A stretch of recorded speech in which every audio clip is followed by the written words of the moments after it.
10 tanda-tanda kiamat besar yang disebutkan oleh Nabi SAW. Kata beliau, amblasnya bumi di belahan timur yang pertama, terjadi gempa besar. Sebagian ulama hadis mengatakan bagian Asia, di mana Allahu alam. Tapi ini tanda-tanda kiamat besar akan terjadi nanti. Kemudian terjadi lagi longsor bumi di belahan barat. Sisi barat bumi kita tahu wilayah Afrika dan seterusnya. Kemudian amblasnya bumi di Jazirah Arab. Ini yang dimaksud dengan amblasnya bumi, artinya longsor yang besar, yang sulit lagi untuk ditimbun, udah nggak bisa ditimbun, nggak bisa diperbaikin. Kalau di situ ada kota, ada kampung, pasti hancur dah. 3 sekaligus terjadi longsor di 3 titik yang berbeda dan secara waktu atau dalam waktu yang bersamaan. Ini sudah selangsung 3 tanda-tanda kiamat. Jadi pada saat terjadi di timur itu tanda-tanda kiamat besar 1, terjadi di barat tanda-tanda kiamat besar 2, terjadi di Jazirah Arab tanda-tanda kiamat besar 3. Kemudian di dalam hadis ini disebutkan secara beracak. Nanti sebentar setelah saya terjemahkan hadis ini saya akan sebutkan urutannya. Lalu kata Nabi SAW, kabut yang menutupi bumi ini. Kemudian ada Dajjal, jadi kabut itu dihitung dalam hadis ini yang keempat. Dajjal yang kelima. Kemudian yang keenam binatang melata. Nanti akan saya jelaskan juga apa yang dimaksud dengan binatang melata. Yang ketujuh keluarnya Ya'juj Ma'juj. Ini juga akan kita jelaskan nanti. Kemudian yang kedelapan matahari terbit dari tempat terbenamnya. Yang kesembilan keluarnya api dari perut kota Aden yang menghalau manusia. Sulit, manusia tidak bisa melalui Jazirah Arab. Kemudian yang ke-10 turunnya Isa putra Maryam. Turunnya Isa putra Maryam. Tentu saya katakan tadi hadis ini disebutkan dan disepakati oleh para ulama sifatnya teracak. Karena cukup banyak dalil-dalil yang lain yang mengurut kejadian ini. Urutan yang pertama dari 10 ini adalah keluarnya Dajjal. Ini urutan pertama. Dajjal, jemaah sekalian, adalah diambil dari kata-kata Dajjalah yang berarti kekacauan. Ciri-ciri Dajjal disebutkan dalam banyak hadis yang sahih adalah mata kanannya yang paling pertama rusak seperti anggur kering. Kata Nabi SAW dalam hadis sahih, ketahuilah Dajjal buta mata kanannya dan Tuhan kalian tidak buta, karena dia akan mengaku sebagai Tuhan. Kemudian dia orangnya memiliki kulit yang kehitam-hitaman serta memiliki dahi yang lebar. Setiap orang beriman bisa membaca di dahinya tertulis 3 huruf, kafara. Semua orang yang ngerti tulisan Arab, tidak ngerti tulisan Arab akan bisa tahu dan baca itu. Kafara, kufur. Rambutnya keriting dan orangnya tinggi besar. Kata Nabi SAW, kalau kalian dengar Dajjal keluar di satu lokasi, maka menghindarlah. Walaupun kalian harus lari ke gunung, dia akan keluar membuat kerusakan selama 40 hari. Kata Nabi SAW, 40 hari itu sehari seperti setahun, sehari lagi yang kedua seperti sebulan, hari yang ketiga seperti sepekan, dan sisa harinya seperti hari kalian. Dia akan keliling muka bumi semuanya, dan kata Nabi SAW, seluruh bumi ini akan dimasuki oleh Dajjal. Tidak tertinggal satu lorong, gang, jangankan kota atau desa, kecuali Dajjal akan masuk ke dalamnya, kecuali Madinah dan Mekah. Tidak bisa dimasuki oleh Dajjal. Kata Nabi SAW dalam hadis sahih, karena di setiap pintu gerbang Mekah dan Madinah malaikat menghenuskan pedangnya dan menghalau Dajjal sehingga Dajjal tidak bisa masuk. Pada saat dia tiba di Palestina, waktu yang bersamaan di kota Madinah berkecamuk. Kaum muslimin sepakat semua keluar untuk mengejar Dajjal dan membunuhnya. Keluar dari kota Madinah satu orang yang namanya seperti namanya Nabi Muhammad SAW, Muhammad bin Abdullah. Dan dia dari turunan Nabi SAW juga. Dan orang ini punya julukan Mahdi, dikenal dengan Imam Mahdi. Inilah tanda-tanda kiamat yang kedua. Pada saat dia tiba di Mekah, dibaiatlah oleh banyak kaum muslimin, tidak disebutkan jumlah pasukannya, maka terbentuklah pasukan jihad yang mengejar Dajjal menuju ke Palestina. Lalu keluar tanda-tanda kiamat 3, langsung berentetan semua.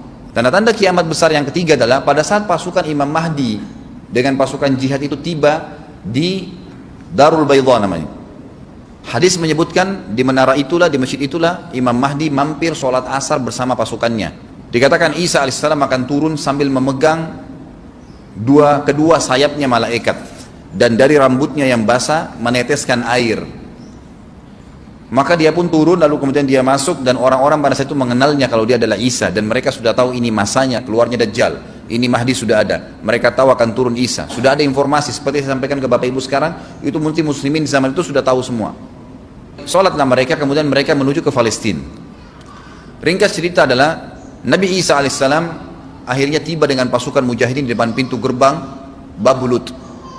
Dajjal mengatakan, bukakan pintu gerbang, mereka tidak akan mampu melawan kita karena pasukannya mereka banyak memang. Maka Dajjal dengan sombongnya menunggu di depan pintu gerbang. Pada saat dibuka, Dajjal kaget melihat ada Isa alaihissalam. Dan pada saat itu kata Nabi SAW, Dajjal faham kalau sudah tiba ajalnya. Begitu melihat Isa alaihissalam, dia lari dan badannya sambil meleleh di depan para pengikutnya. Pada saat Dajjal mati, pengikutnya pada ketakutan semua. Mereka anggap Dajjal Tuhan, mereka anggap Dajjal orang yang perkasa lah, orang yang kebal lah, beragam macam kelebihan. Mereka kaget pada saat mati, maka bertebaranlah mereka dan akhirnya mereka sembunyi di bawah pohon dan di atas batu. Kemudian batu dan pohon akan memberikan penjelasan, hai muslim ini Yahudi, bunuhlah. Maka dibunuhlah pada saat itu mereka. Lalu Nabi Isa alaihissalam memimpin di muka bumi, dan kata Nabi SAW, pada saat itu Islam, agama Islam yang dibawa oleh Nabi SAW akan masuk ke semua rumah di muka bumi, gak tersisa. Satu dunia ini semuanya Islam. Hadis sahih. Maka Nabi Isa alaihissalam memimpin pada saat itu, disebutkan dalam hadis 40 tahun dengan ketenangan menerapkan hukum Islam. Semuanya beriman kepada Allah subhanahu wa ta'ala dan menjadi muslim. Setelah itu keluar tanda-tanda hari kiamat besar yang keempat, yaitu keluarnya Ya'juj dan Ma'juj. Nabi SAW sebutkan ciri-ciri mereka. Mata mereka sobekannya kecil sehingga mata mereka kelihatan seperti sipit, tapi bola matanya besar. Mereka memiliki rambut yang keriting dan mereka memiliki poster yang umumnya seperti poster manusia. Ada hadis yang berbunyi mereka akan mendatangi sebuah sungai, kalau tidak salah namanya sungai Tibria, airnya banyak mengalir. Kata Nabi SAW, mereka semua minum air sungai itu, dan yang terakhir dari mereka datang sudah nggak dapat air. Artinya air sungainya habis diminum. Bayangin berapa banyak jumlahnya itu. Pada saat itu Nabi SAW mengatakan, Allah berfirman kepada Isa, berkata, wahai Isa, aku akan mengeluarkan hamba-hambaku yang tidak ada seorang pun dari kalian bisa mengalahkannya, termasuk Isa alaihissalam, nggak bisa mengalahkan. Maka selamatkanlah dirimu bersama dengan pengikut-pengikutmu ke Gunung Tur namanya. Jadi memang Ya'juj ini ciri khasnya, kata Nabi SAW, mereka memakan apa saja. Jadi bukan seperti manusia normalnya. Mereka membunuh semua yang bukan seperti mereka. Sampai-sampai kata Nabi SAW, tidak ada yang bisa mengalahkan mereka dan jumlah mereka sangat banyak. Salah seorang di antara mereka tahu dia akan mati kalau sudah punya 1000 anak. Kata Nabi SAW dalam hadis Bukhari, kecelakaanlah bagi orang-orang yang ada di Jazirah Arab. Kemungkinan besar makna ini adalah tempat mereka dekat dengan Jazirah Arab. Kata Nabi SAW, kecelakaan bagi orang-orang yang di Jazirah Arab karena telah terbuka dari lubangnya Ya'juj Ma'juj sebesar ini. Sudah kasih isyarat dengan jari ibu jari sama jari tengahnya. Artinya mereka sudah bisa melihat keluar. Pada saat mereka keluar, maka mereka akan mulai membuat kerusakan. Kata Nabi SAW di dalam hadis sahih riwayat Imam Bukhari, bahwasanya Ya'juj Ma'juj akan membunuh siapapun yang mereka temui. Bahkan pada saat mereka sudah merasa menguasai bumi, mereka melepaskan anak-anak panah mereka ke langit. Lalu Allah menurunkan anak-anak panah mereka sebagai fitnah dipenuhi dengan darah. Maka mereka berkata, kami telah membunuh semua yang ada di bumi dan semua yang ada di langit. Kata Nabi SAW, Allah lalu mengizinkan Isa untuk berdoa kepada Allah agar memusnahkan mereka. Maka Isa alaihissalam pun akhirnya berdoa, meminta kepada Allah subhanahu wa ta'ala agar mereka semua dimusnahkan. Maka pada saat itu pun Allah subhanahu wa ta'ala menurunkan kepada mereka hama. Sebagian hadis menyebutkan serangga kecil seperti cacing, banyak sekali yang menimpa tubuh-tubuh mereka. Setiap orang satu, dan itu membuat mereka mati. Kemudian setelah itu Isa alaihissalam memimpin lagi di muka bumi sampai beliau meninggal. Setelah Isa alaihissalam meninggal, kembali lagi sebagian besar manusia berbuat kekufuran. Maka Allah subhanahu wa ta'ala keluarkan tanda-tanda kiamat besar yang kelima. Yang kelima ini adalah keluarnya hewan atau binatang melata. Binatang melata ini disebutkan dalam hadis yang sahih riwayat Bukhari, bahwasanya Allah SWT akan keluarkan, tapi tidak disebutkan dari bumi mana dia keluar. Dia akan keluar hewan melata yang bisa berbicara seperti manusia dan badannya dipenuhi dengan bulu. Allahu a'lam bagaimana. Kemudian dia datangi orang-orang yang kufur tersebut dan menasihatin dan mengingatkan mereka.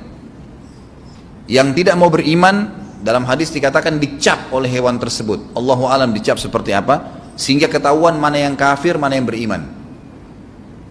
Terus dia keliling di muka bumi tapi tidak disebutkan berapa lama.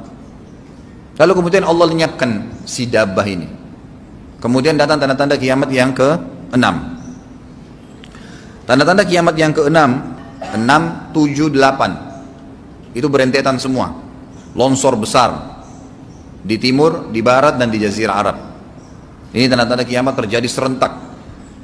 Sudah 8. Kemudian terjadi yang ke-9, keluarnya api dari negeri atau dari kota Aden. Kota Aden ini di Yaman ya.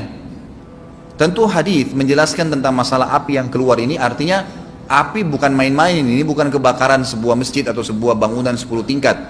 Api ini bisa menghalau manusia untuk jalan karena panasnya. Sebagian riwayat menjelaskan api tersebut akan berdiri seperti gunung yang besar dan dari seluruh pelosok dunia bisa kelihatan. Kita bisa bayangkan bagaimana itu. Yang akhirnya akan menggiring atau menghalangi orang-orang untuk jalan, susah. Sebagian ulama hadis mengatakan mereka nggak bisa jalan, tidak bisa ada penerbangan, tidak bisa ada orang jalan karena panasnya bumi ini dari api tersebut. Dan itu memang kemungkinan besar akan keluar satu waktu, Allahu a'lam kapan. Dan yang terakhir, tanda-tanda kiamat sebelum ditiup sangkakala adalah terbitnya matahari dari tempat terbenamnya. Dan ini sudah terakhir sekali. Makanya kata Nabi SAW, taubat akan diterima sebelum matahari terbit dari tempat terbenamnya. Artinya selama yang lain itu masih ada, masih bisa taubat. Kalau sudah itu, sudah sulit. Ini tanda-tanda kiamat.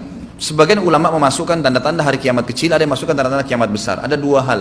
Yang pertama itu adalah keluarnya Dzu Suwakatain. Ada orang dari negeri Habasyah dikenal dengan Dzu Suwaka. Dzu Suwaka ini sak artinya betis. Diberikan julukan Dzu Suwaka karena betisnya sangat kecil.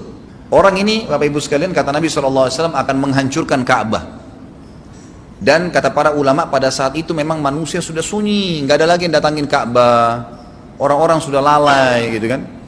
Keluarlah orang ini. Makanya sebagian ulama masukkan dia tanda-tanda kiamat sebelum terbitnya matahari dari tempat terbenam. Ditambahkan ini yang ke-11 gitu. Atau ini yang ke-10, terbitnya nanti kiamat yang ke-11. Kata Nabi SAW, dia akan mencabut batu-batu Ka'bah satu persatu sampai rata dengan tanah. Dan saya sedang dilihatkan oleh Allah sekarang bagaimana pada saat dia mencabut batu itu. Hadis sahih riwayat Bukhari Muslim. Yang terakhir, yang kedua, yang berhubungan juga dengan tanda-tanda kiamat, ada yang memasukkan kiamat kecil, tapi ini lebih dekat dengan kiamat besar. Orang yang terakhir meninggal, itu adalah orang dari asli suku Madinah, yang sedang mengembala kambing. Kata Nabi SAW, orang yang terakhir meninggal dari kalian kalangan manusia. Semua orang sudah mati, tinggal dia sendiri. Tapi dia nggak tahu. Dia lagi mengembala kambing, kemudian dia masuk dengan gembalanya ke kota Madinah, ditemukan semuanya tidak ada kehidupan. Nggak ada orang, nggak ada binatang, nggak ada apa-apa, tinggal dia sendiri. Pada saat dia meletakkan telapak kakinya di kota Madinah, maka pada saat itu dia meninggal. Dan inilah manusia terakhir meninggal sebelum ditiup sangkakala terakhir. Allahu a'lam.